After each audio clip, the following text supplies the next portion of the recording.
Meu nome é Paulo Champolini, tenho 43 anos e tenho uma carreira basicamente em mercado financeiro, né?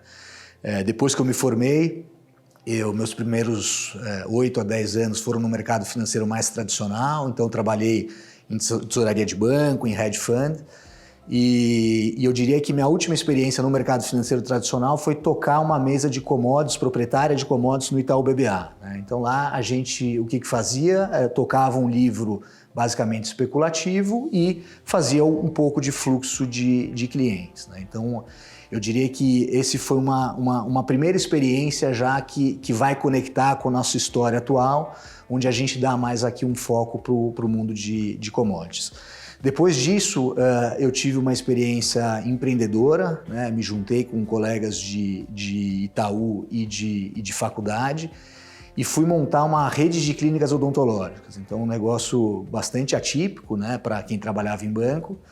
E foi uma experiência que assim, foi bastante interessante para me colocar um pouco mais no mundo real. Né? A gente que trabalhou, fui muito acostumado com o mercado financeiro, você sempre está acostumado a trabalhar com pessoas muito inteligentes, muito preparadas, e você tem que lidar com uma realidade completamente diferente. Depois dessa experiência de empreendedor, começa aqui a história da Baraúna, né? Onde eu me junto com mais uma pessoa que montou uma gestora e a gente faz um arranjo com 4 famílias brasileiras para criar um veículo de alocação de capital proprietário com dois grandes direcionais. Né? O primeiro grande direcional é ter efetivamente uma cabeça de alocação de longo prazo. Né? Então, por a gente ter uma base de capital mais restrita, famílias brasileiras que têm muita expertise aqui sobre o nosso mercado, que é um mercado que tem muitas particularidades, a gente sempre achou que poder alocar capital com uma visão de longo prazo efetivamente faz muita diferença. Né? Inclusive, no limite, a gente poderia nem devolver o capital para as famílias, continuar alocando, permanecer dentro do investimento por bastante tempo. Além disso, a nossa ideia sempre foi estar muito próximo da gestão das companhias. Então, efetivamente, indicar pessoas, indicar inclusive executivos da gestora para tocar cada uma dessas empresas. Acho que 2 exemplos interessantes aqui, um meu pessoal, né? A gente fez um investimento em 2018 num hospital na Paraíba e eu, morando em São Paulo, fiquei lá como diretor financeiro interino por quase um ano. Né? 2 filhos em casa, minha mulher grávida do 3º, pegava o avião segunda-feira e voltava sexta-feira para casa. Então acho que esse é um exemplo bastante ilustrativo de quão mão na massa a gente gosta de ser. E o último exemplo também, acho que é um bom exemplo, nosso último investimento na vertical de Private Equity aqui da Baraúna foi um investimento numa farmacêutica em Minas, onde 2 executivos nossos pegaram e foram tocar essa empresa para valer, dedicação full time. Então a CEO da Globofarma e o CFO da Globofarma são sócios nossos da Baraúna. Ao longo do tempo, a gente percebeu, né, acho que esse primeiro ciclo de Private Equity nosso, ele foi um ciclo onde a gente basicamente focou em 2 setores. A gente focou no setor de saúde e na cadeia de alimentos. Né?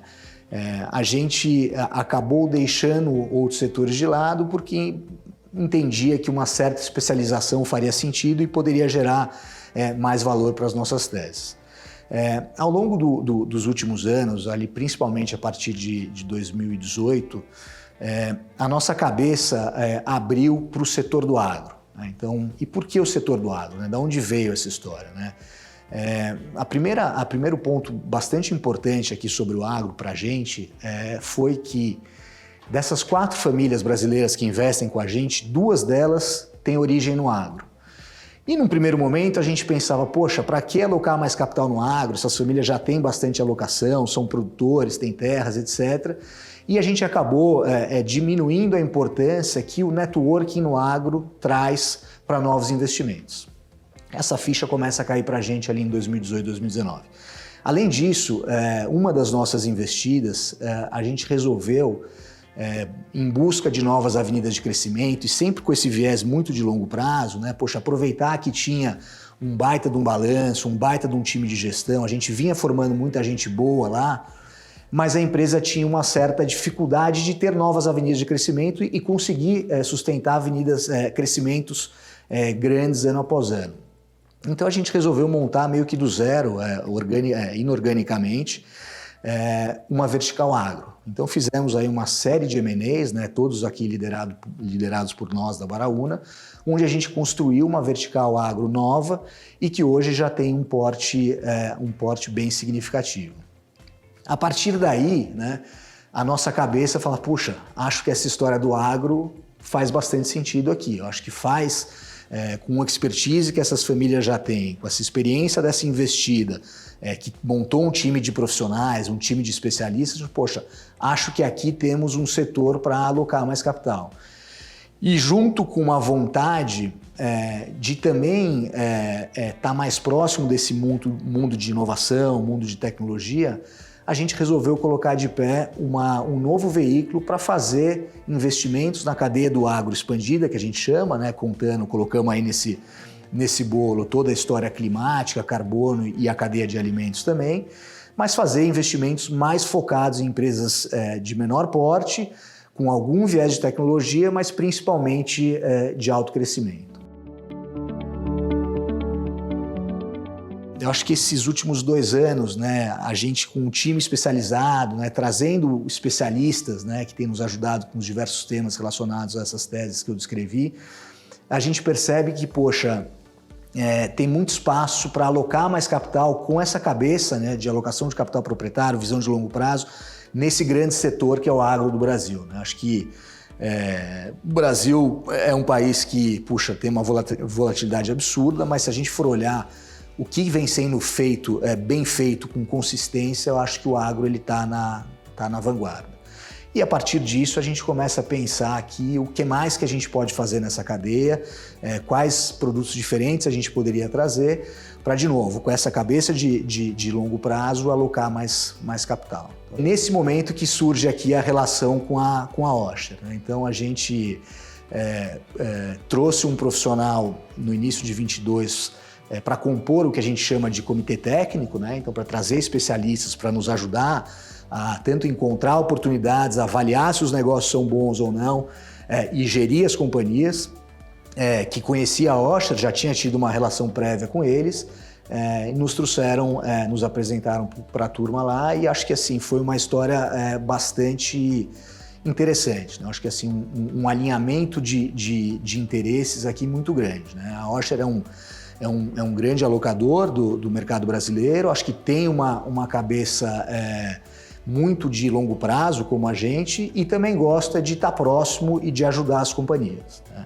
Dentro dessa história, desse primeiro fundo, a gente até hoje fez 6 negócios com perfis distintos. Fizemos um negócio de educação no agro, né? A gente acredita muito nessa história de educação e sente que o agro tem um gap gigantesco disso, né? Então tem um contingente, sei lá, de 20 milhões de pessoas que trabalham no agro, com formação superior não chega a 500 mil pessoas. Então existe aí um contingente muito grande. Uma história também de um profissional que já tem, né, a pessoa que toca esse investimento é um cara que tem uma relação longa com a gente, né?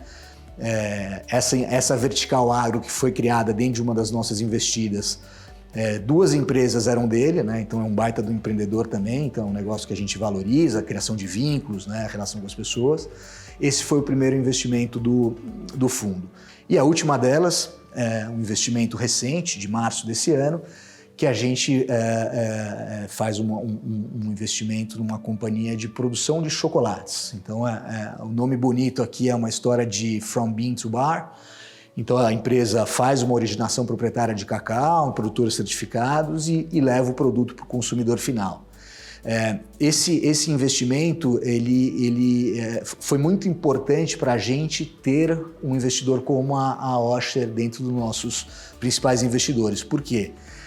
a gente viu que ali teria uma oportunidade de alocar um pouco mais de capital do que uma alocação de risco diria que seria o correto a se fazer no fundo principal. E aí a gente traz um bolso alternativo, um bolso de coinvestimento, onde a Osher ajuda a gente e complementa o cheque, e com o objetivo também de estar muito próximo, de nos ajudar em questões de gestão, dívida e etc. Um outro aspecto interessante da nossa relação com a Osher é que muitas vezes eles provocam a gente de assuntos distintos. Puxa, vocês estão focados no agro, surgiu um negócio de café. Pô, vamos tentar olhar junto? Dá para olhar junto? Isso é um negócio que a gente valoriza também. Obviamente que a capacidade de originação de negócios ela é limitada, a gente tem um time restrito, né? Não temos muita gente aqui no nosso time, a gente gosta de ser bem especializado, e essas provocações que a Osher faz ao longo do tempo, elas sempre são muito bem-vindas, né? Seja porque efetivamente podem surgir oportunidades concretas, seja simplesmente para dar uma arejada e olhar o que está acontecendo em setores correlatos ao nosso. A gente tem um investimento numa história de produção de verduras em ambiente de hidroponia com tecnologia. Essa é um case interessante, né? Um negócio que veio através de um diretor financeiro de uma das nossas empresas, que tinha trabalhado para o fundador dessa empresa. Então, de novo, essa história de ter relacionamento de longo prazo, criar vínculo com as pessoas. A empresa estava passando por um momento de transformação, queria acelerar o crescimento, tinham feito um baita de um research global, né, de quais são as tecnologias vencedoras para a produção de hidroponia em ambiente fechado, e começaram a executar essa tese, na verdade não executar, mas transformar a tese, né, já compravam e vendiam, já produziam alguma coisa, mas trouxeram essa pegada mais de tecnologia a partir de 2019, 2020. Depois disso, fizemos um negócio com um viés bastante tecnológico, então uma empresa que faz P&D de insumos biológicos para a agricultura. Basicamente são dois cientistas que têm um laboratório em Florianópolis e que ficam pesquisando novos fungos, novas bactérias e vírus. Criaram todo um processo de P&D bastante inovador, com o uso de inteligência artificial, com identificação do DNA de todas aquelas moléculas, tentam casar os grandes problemas com as grandes soluções e ver quais são, dentro do banco de dados de bichinhos que eles têm lá, as melhores alternativas, e com isso eles conseguem encurtar muito o processo de P&D, fazê-lo mais barato e acho que principalmente fazê-lo mais assertivo, né?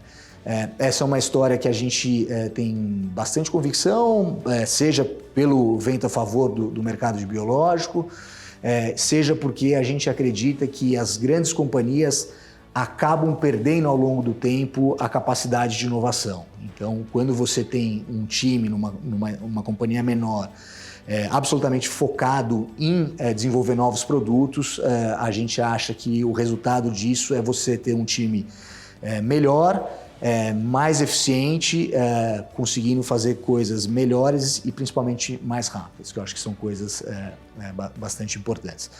Depois disso, a gente investiu numa história de uso de inteligência artificial para recomendação de manejo a partir de imagem. Então, puxa um garoto com uma formação incrível, né, uma empresa chamada Cromai, que criou algoritmos, né? Então você voa drone, o drone ele identifica onde tem, o primeiro produto deles foi um produto de daninha, então identifica onde tem daninhas, onde não tem, e a partir daquele momento você consegue fazer uma ação de aplicação de herbicidas bem focada, né? Então, em vez de você ficar atacando herbicida na cultura inteira, no canavial inteiro, você joga o herbicida específico aonde tem, né? Isso tem um impacto, né? Uma eficiência de custo para o produtor gigante e, obviamente, que é uma história muito alinhada com esses temas ambientais que estão bastante em voga. É uma empresa que ela tem ganhado tração em novos produtos e é um investimento que a gente, é muito animado. Depois disso, um tema que tem mais a ver aí com essa agenda climática, uma empresa chamada 1,5 Grau, que usa a inteligência artificial e imagem também para fazer a identificação de focos de incêndio no início, né? Então, como o fundador sempre diz, todo incêndio começa pequeno. Então, se a gente consegue fazer uma identificação prematura, você consegue atacar o problema muito rápido e muitas vezes minimizar de forma significativa o problema. Ali a gente tem, né, uma intersecção bem interessante, né, de uma tese de agro e uma tese mais focada em clima, carbono, porque os principais clientes da empresa hoje são clientes produtores de cana, são grandes usinas. A gente tem grandes clientes também no mercado de florestas, né, florestas para celulose, para papel e celulose, mas também nasce ali um primeiro projeto de proteção, né, de identificação de incêndios no Pantanal. Então, um projeto muito bonito, onde eles fazem lá um monitoramento de 2 milhões de hectares, financiado por um ente privado. Então, é uma tese bastante interessante.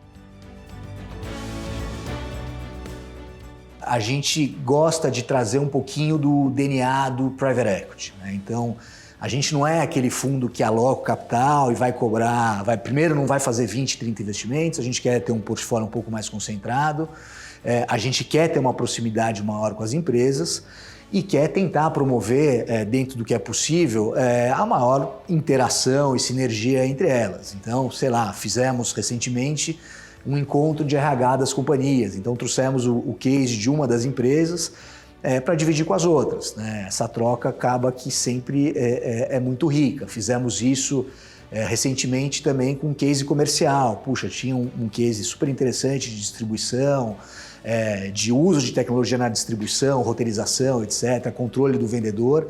Dividimos isso com todos, né? O nosso último investimento, essa empresa de chocolates, ela tem um viés de uso de marketing digital muito relevante, né? Usa muito bem as redes sociais, influenciadoras. Poxa, certamente o próximo vai ser dividir um pouco dessa experiência que essa empresa tem com as demais. Isso tem muito valor, muito valor, né? Essas coisas, elas são muito bonitas no papel. Elas nem sempre são tão fáceis de colocar na prática, mas a hora que você consegue aproximar, que cada uma dessas empresas tenha o conforto de acessar as outras e saber o que cada uma faz de melhor, essa roda começa a girar e a gente acha que isso aí tem muito valor. O que tem acontecido com muita frequência é executivos das nossas empresas indicando executivo para outras empresas. Então isso tem um valor absurdo, né? A gente aqui tem uma cabeça de gente, de ter pessoas boas, e pessoas boas nunca é fácil de trazer. Agora você trazer pessoas boas indicadas por pessoas que já estão próximas, que já sabem como que você pensa, já acreditam nesse modelo de gestão que a gente acredita, poxa, melhor ainda. Então isso também tem um valor grande.